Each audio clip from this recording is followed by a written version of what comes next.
This issue of Shireen being forced to leave her husband and go back to her parents' house simply because her in-laws don't like her or would not accept her apology or for any reason. This issue is reoccurring, and it's one of the saddest issues that I always face, especially in counseling sessions.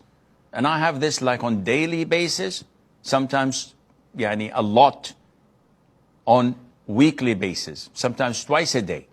The same complaint.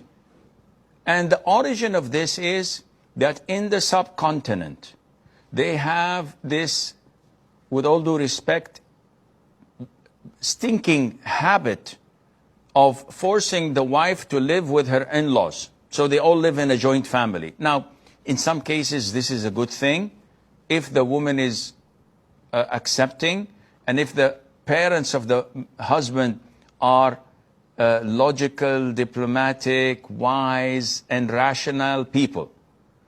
The vast majority of cases I get are from tyrants. The in-laws are usually the most evil people on earth. And their son admits this. I get counseling sessions like this, and the husband says, my father is evil. My mother is a witch, and she doesn't fear Allah. She seems to be praying and reading the Quran, and she looks like hijabi, but Sheikh, wallahi, she is the worst of all people. And they speak about their moms like this. Sometimes it's the other way around. Sometimes it's the wife who's lazy, disobedient, disrespectful, doesn't want to do anything, and wants to be treated like a queen. I'm not going to say who's right, who's wrong, but generally speaking, the concept of joint family is totally unacceptable. Islamically, it's a woman's right in Islam to live in a separate house, not to take in her in-laws, or not to move into her in-laws' home and be expected to work as a servant. And this is what's happening in the subcontinent.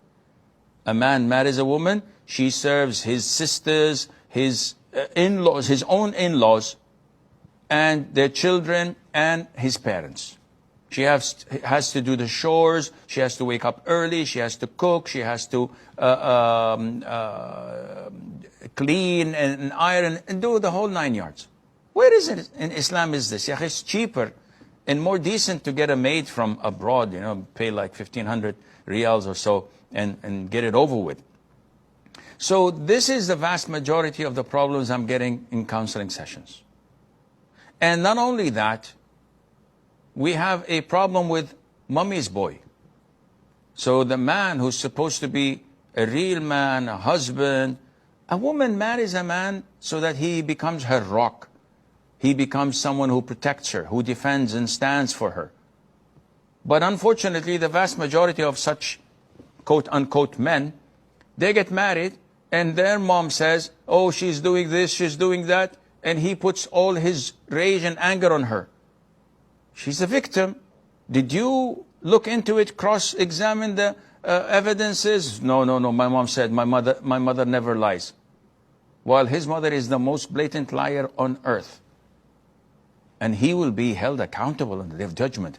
Not only that, let him divorce this poor woman.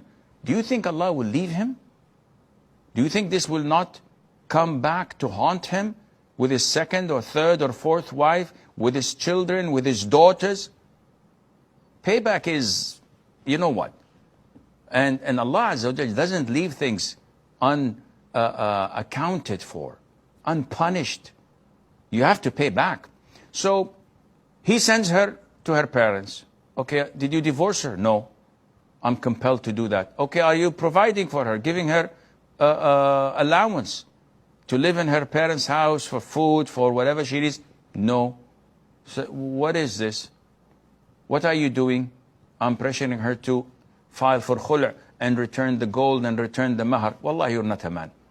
With all due respect, you're a wimp. You're a mummy's boy. You have no dignity. You have no honor when you want the wealth and money of your wife, not because of something wrong she did, but because you're not a real man. Akhi, have a spine. Fear Allah Azza wa Jal. And don't claim and pretend that, oh, I'm a good Muslim, I pray Taraweeh, I read the Quran. You are full of hot air. You have nothing to relate you to real manhood and real chivalry and real Islam. So what he's doing is wrong, and may Allah make things easy. Why did I ask you, do you have children? Because staying in such a marriage is a very bad investment. Let's assume after 6-7 months, he forgives you and gets you back. Do you think things are going to go well? A dog's tail is always crooked. It's never straight. It's never going to be straight. And his family is like this, and he's mommy's boy.